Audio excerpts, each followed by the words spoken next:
Oi, eu sou a Jace, seja muito bem-vindo ao meu canal. E aqui, como prometi a vocês, estou voltando para dar continuidade ao vídeo anterior e contar para vocês, dar continuidade, né, à resiliência, ao vídeo da resiliência que eu fiz, onde eu contei a vocês que eu perdi minha visão. E agora eu vou contar para vocês a segunda parte da minha história, pois ela não acabou por aí, não acabou na perca da visão. Pois bem, depois que eu perdi a visão, né, ela foi voltando aos poucos. Depois de mais ou menos 15 a 20 dias eu já estava com 50% da visão. Não era 100%, mas eu já conseguia me virar melhor, buscar e levar o meu filho na escola. Só que assim, o meu filho era o meu principal guia. Por exemplo, calçadas, era ele que me avisava, buracos na rua, porque ele estuda mais ou menos a uns 800 metros de casa. E eu vou buscá-lo todos os dias na escola a pé. Quem leva ele é o meu esposo leva pela manhã, que geralmente quando eu estou na minha rotina de trabalho, eu trabalho no período da manhã, e eu o busco no final da tarde. Ele estuda integral. E aí, depois que eu tive essa perda na minha visão, ela foi voltando aos poucos, fui fazendo tratamento no Hospital dos Olhos. Aí começou a segunda parte da minha história, que é onde eu comecei a perder as forças do meu corpo. Só que no início não foi perda das forças, foi dor. Primeiro eu sentia dor nas pernas, nas coxas, como se eu estivesse fazendo academia, que eu fazia até janeiro, início de fevereiro, antes da perda da visão. E aí eu sentia muita dor nas pernas, nas coxas principalmente. Eu achei que aquela dor poderia ser normal, né? Eu não estava fazendo atividade física, podia ser normal. Tomei um Dorflex em casa, não estava fazendo atividade física, podia ser normal. Tomei um Dorflex em casa, tomei um remedinho em casa, como todo mundo faz, e segui. Eu sempre tive muita dor na lombar, desde criança, por carregar muito peso. Não sei se vocês é dessa época, mas eu sou da época que a mochila ia para a escola com 5 livros, mais um caderno de 20 matérias. Então eu sempre tive muita dor na lombar. Senti dor na lombar. Usei aquelas pomadinhas famosas de farmácia, comprei fita, tomei remédio, aliviou. Depois eu senti uma dor muito forte na perna direita. Eu achei que pela primeira vez eu estava com dor no ciático, né? Porque era uma dor assim muito aguda e muito em uma parte só da perna. Então eu imaginei que pudesse ser dor no ciático, mas eu imaginei que pudesse ser dor no ciático. Mais uma vez, me automediquei. Acho que a maioria dos brasileiros fazem isso, né? Se automedicam, passei as pomadas que eu tenho em casa, aquelas que a gente compra em farmácia, às vezes no metrô, no trem, e segui. Depois eu comecei a sentir uma dor muito forte nas articulações. Nas articulações, principalmente atrás dos joelhos, e a minha lombar voltou a doer muito. E aí eu fui a primeira vez ao hospital.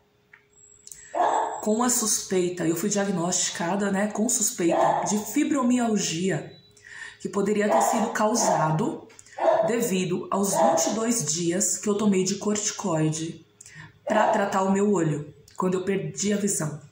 Quando eu tive a perda da visão, né, no caso, que me foi explicado, desse descolamento de retina ciroso, a forma de colar a retina novamente é através de corticoide, ele acelera o processo. E foi isso que o retinologista, que me atendeu, o médico que me atendeu na época, me passou. E eu tomei 22 dias em dosagens muito altas de corticoide.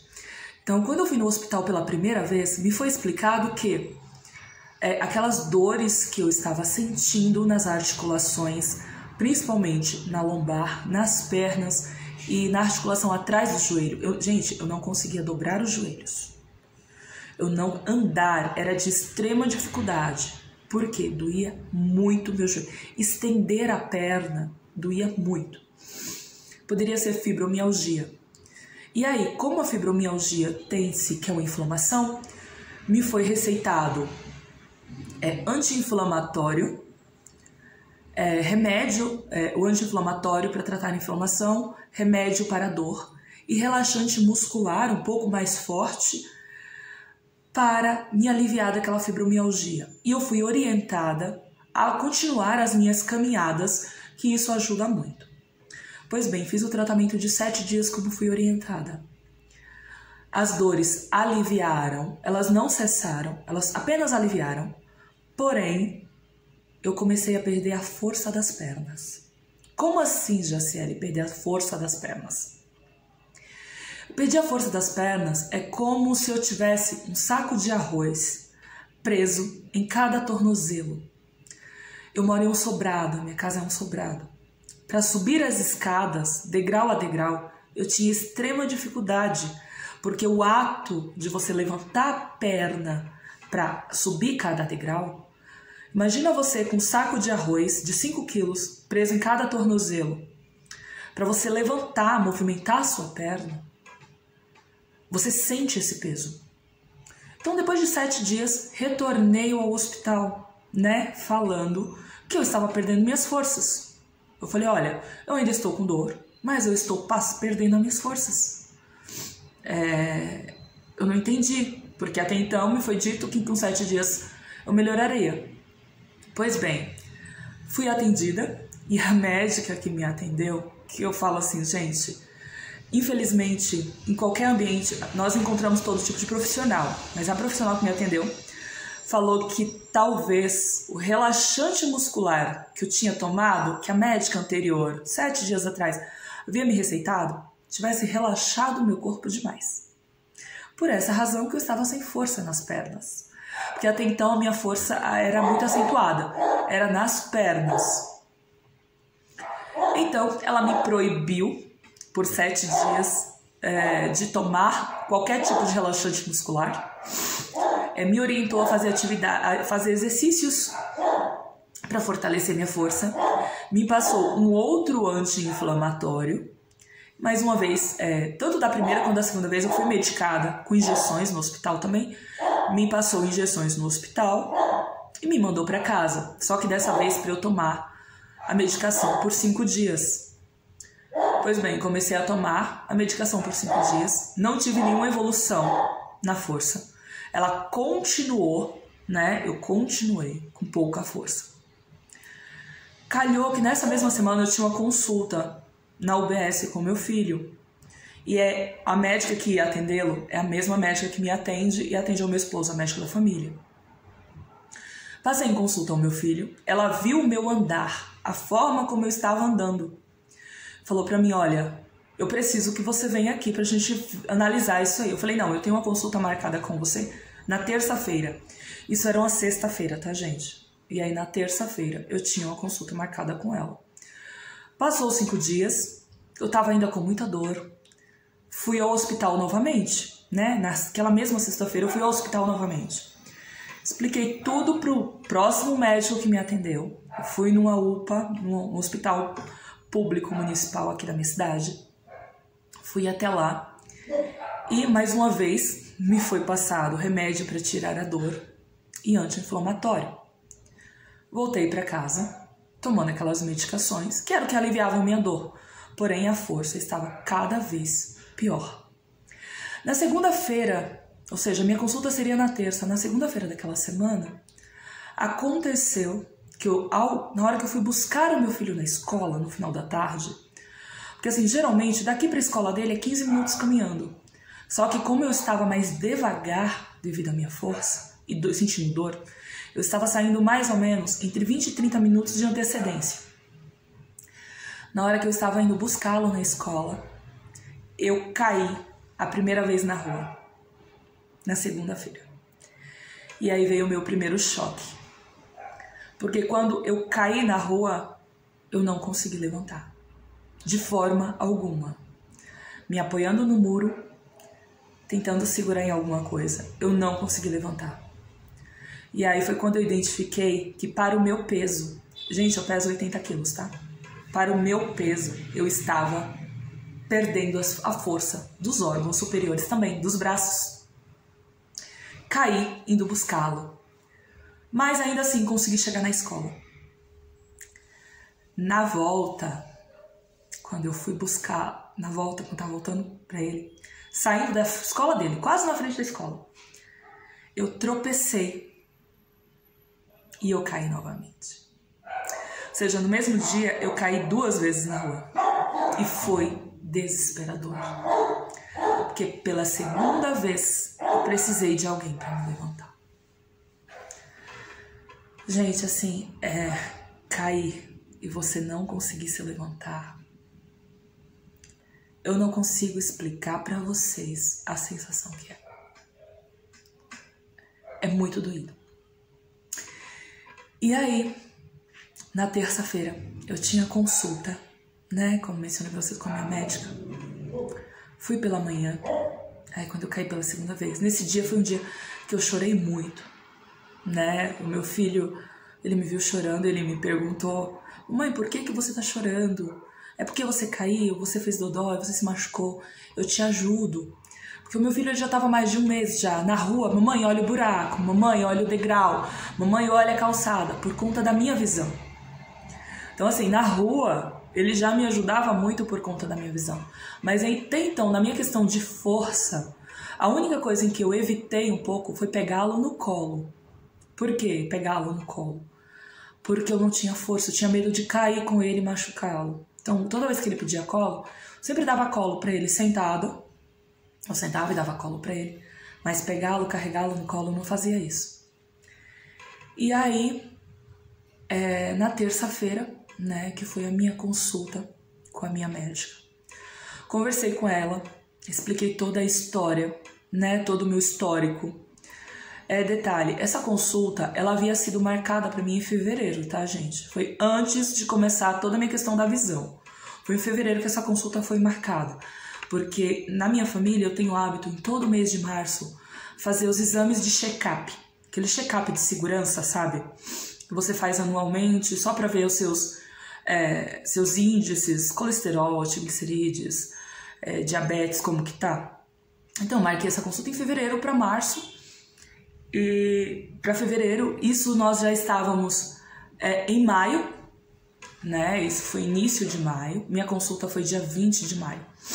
Chegando na minha médica, nós fizemos todos os testes, né? Ela pediu para fazer diversos testes. Expliquei para ela minha situação do olho, tudo o que me aconteceu, todo o histórico do olho. Inclusive, levei os exames, tá? Do olho também. Eu fiz alguns exames clínicos de sorologias. Então, levei para ela todos esses exames clínicos. Levei os exames específicos, né, que eu havia feito do olho. Contei para ela todo o histórico, afinal ela é minha médica da família da UBS, ela cuida da gente já há 4 anos, então ela conhece nosso histórico e tudo mais. Expliquei para ela e nisso ela começou a fazer alguns testes comigo. Quais foram esses testes? Levantar a perna, tentar dar um chute, apertar a mão dela, teste de sensibilidade, passando uma agulha na minha pele, para ver o que eu sentia, o que eu não sentia. E nisso eu senti muitos formigamentos, né, no corpo. E esses muitos formigamentos no corpo, assim, o corpo inteiro formigava. E geralmente o nosso corpo, ele formiga quando nós estamos comprimindo alguma coisa, alguma veia, alguma artéria. Aí acontece essa compressão, esse formigamento no corpo. Mas não, meu corpo, ele formiga, que nem, por exemplo, agora estou aqui falando com vocês. A minha mão esquerda, do meio da mão, ela está completamente formigando, ainda que eu não esteja comprimindo nada. Formigamentos. Então, lá na UBS mesmo, ela falou assim pra mim: é o seguinte, Jaciele, você vai sair daqui e você vai daqui direto para o hospital. Eu estou te dando um encaminhamento de internação. Você está com suspeita, eu suspeito, de Guillain-Barré, né? Que é uma síndrome que ela pode ser muito perigosa, porque se ela comprometer meu sistema respiratório, né? Se ela avançar, comprometer meu sistema respiratório, é extremamente perigoso, extremamente arriscado e pode não conseguir reverter o quadro. Só que até então, respiratório e com dificuldade de mastigação e deglutição, eu não estava, né? Era só questão da perda da força mesmo. Então, ela me deu esse encaminhamento. Claro, né, gente? Eu não queria ir direto para o hospital. A minha ideia era voltar para casa. No outro dia eu ia para o hospital, eu não queria ir. Só que calhou, como eu informei para vocês, era uma consulta de rotina. Tinha marcado para mim e para o meu marido. Depois da minha consulta, era a consulta do meu marido. O que ela falou para o meu marido é o seguinte: você não vai levá-la para casa. Você vai levá-la direto para o hospital.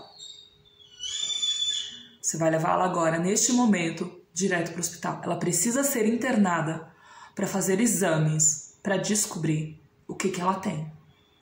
Porque se avançar para o sistema respiratório, é extremamente perigoso. Se isso avançar para o sistema respiratório de deglutição, pode acontecer dela vir a óbito. Então é o hospital.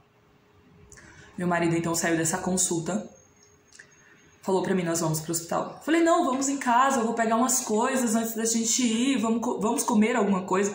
Só tínhamos tomado café, vamos comer alguma coisa. Ele: não, a gente vai pro hospital. Como eu já estava com o encaminhamento de internação na mão, papel para internar, com a ordem para internar, falei: vamos fazer o seguinte, então vamos passar na escola, que eu quero dar um abraço e um beijo no nosso filho. Porque eu já tinha no meu coração de que não ia ser rápido, ser algo mais demorado. E eu não ia vê-lo. Eu não queria que ele fosse no hospital me visitar. Passamos na escola. Ele foi bem no horário da soneca, né? Infelizmente, não consegui me despedir dele. Não consegui dar um beijo nem um abraço. E nesse momento foi uma incógnita, porque eu fiquei com o que ela me falou. Gente, de verdade, eu fiquei com medo de não sair daquele hospital.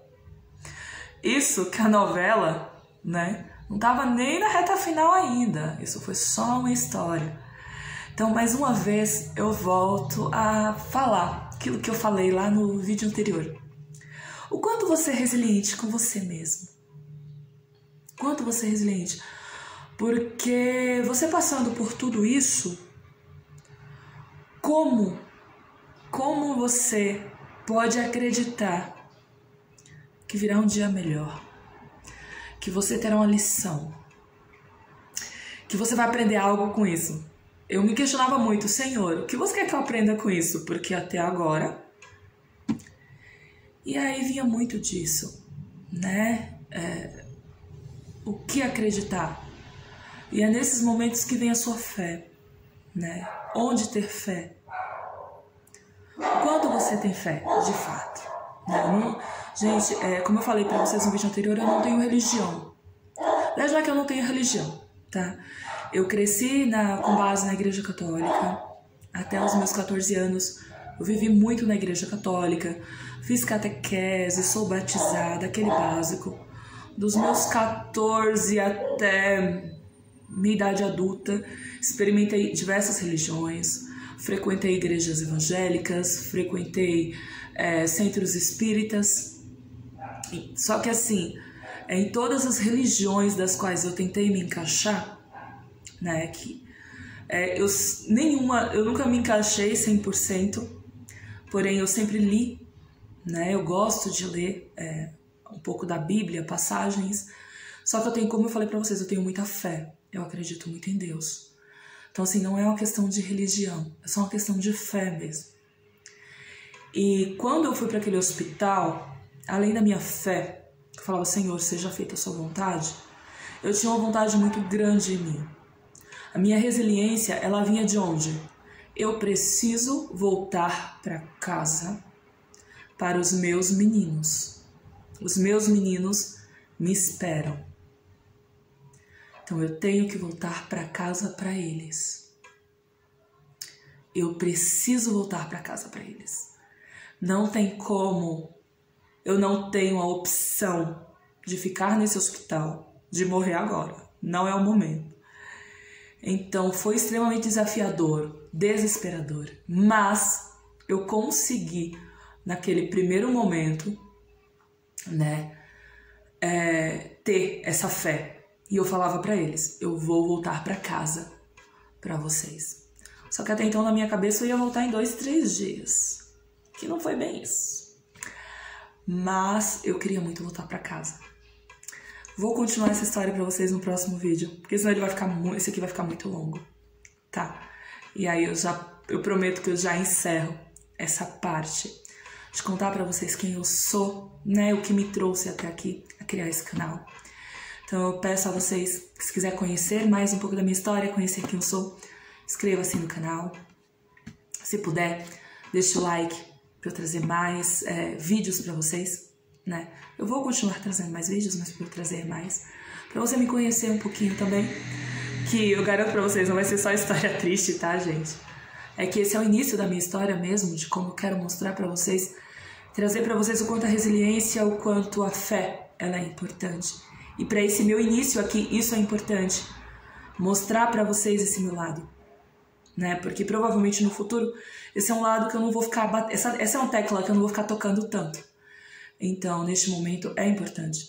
Então peço, se puder, inscreva-se, deixe o seu gostei, deixe o seu like, faça algum comentário. Aí, se você já passou por alguma situação desafiadora, onde você teve que se vestir, né? Se vestir de coragem, se vestir de fé para seguir adiante, coloque aí, pois nessa vida somos apenas passageiros, né? Todos nós temos um destino que a gente não sabe, todos nós temos um ponto a desembarcar que a gente não sabe se esse ponto está a um dia, a uma hora, a um mês, a um ano ou a 100 anos. Então, é isso aí. Espero que tenham gostado. Até o próximo.